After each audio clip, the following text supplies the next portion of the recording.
खुलुमबाय स्टुडिअ दं आङो राकेश रामसेर बे समाव दुलाराय बर' फरायसा आफादनि आफादगिरि बिथां दिपेन बर' बिथाङा आथिखालनि राजखान्थि थासारिखौ लानानै खुगा बेखेवदों। एबसुनि आफादगिरि बिथां दिपेन बर' बिथाङा बुंथिदों जे बे समाव आथिखालनि समसिम बा दिनैसिम जे बबेबा मोनसे राजखान्थि हान्जाखौ मदद होनाय एबा हेफाजाब होनायनि जेबो एजेन्डा गैथ'आ होननानै बाथ्रा बुंथिदों दुलाराय बर' फरायसा आफादनि आफादगिरि बिथां दिपेन बर' बिथाङा। बेबायदि पलिटिकल एजेन्डाखौ लानानै जों डिसकास खालामाखै आरो दासिम बेबायदि एजेन्डा गैथ'आ।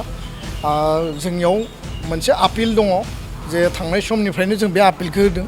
जोंनि आपिला जेब्लाबो थागोन खारन जों इउनाइटेड बर' हारिनि खोथाखौ सानो। बर' हारिनि इउनिटिया जोंनि फार्स्ट।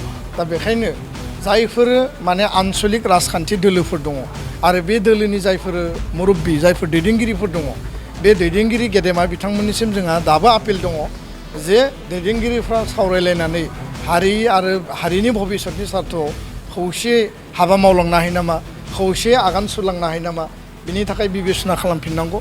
बिथां एबसुनि आफादगिरि दिपेन बर' बिथाङा रोखा बाथ्राखौ बुंथिदों जे दिनैनि सानाव एबसुआ बबेबा मोनसे राजखान्थि आफादखौ मदद होनायनि जेबो एजेन्डा गैथ'आ। बिथाङा बुंथिदों जे सिगांनि समाव गोबां गुबुन गुबुन राजखान्थि हान्जाखौ सम आरो थासारिखौ नायनानै दुलाराय बर' फरायसा आफादा मदद होदों आरो बेबो बर' हारिनि सार्थखौ लानानै एबा बर' हारिनि थामोनथा एबा रैखाथिखौ लानानै गुबुन गुबुन समाव राजखान्थियारि दैदेनगिरि एबा बे समाव राजखान्थि आफादफोरखौ मदद होबोदों होननानै बाथ्रा बुंथिदों एबसुनि आफादगिरि दिपेन बर' बिथाङा।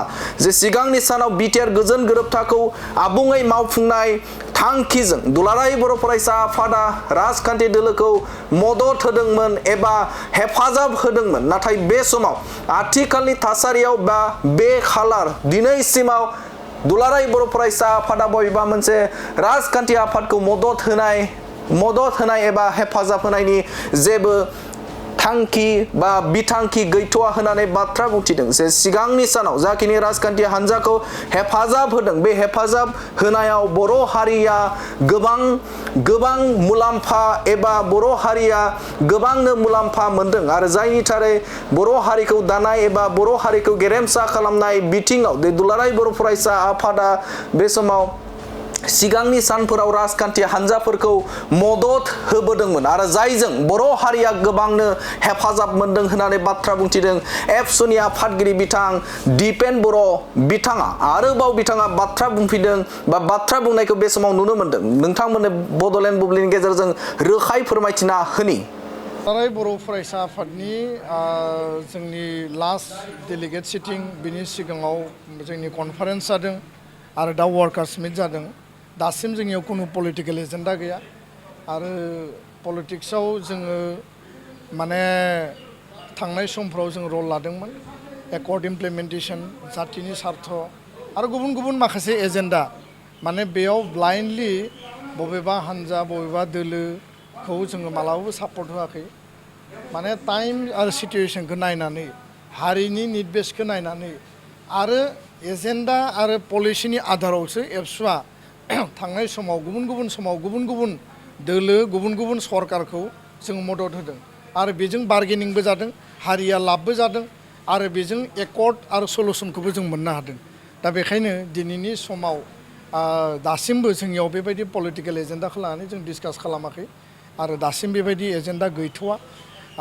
जोंनियाव मोनसे आपिल दङ जे थांनाय समनिफ्रायनो जों बे आपिलखौ होदों। जोंनि आपिला जेब्लाबो थागोन खारन जों इउनाइटेड बर' हारिनि खोथाखौ सानो। बर' हारिनि इउनिटिया जोंनि फार्स्ट।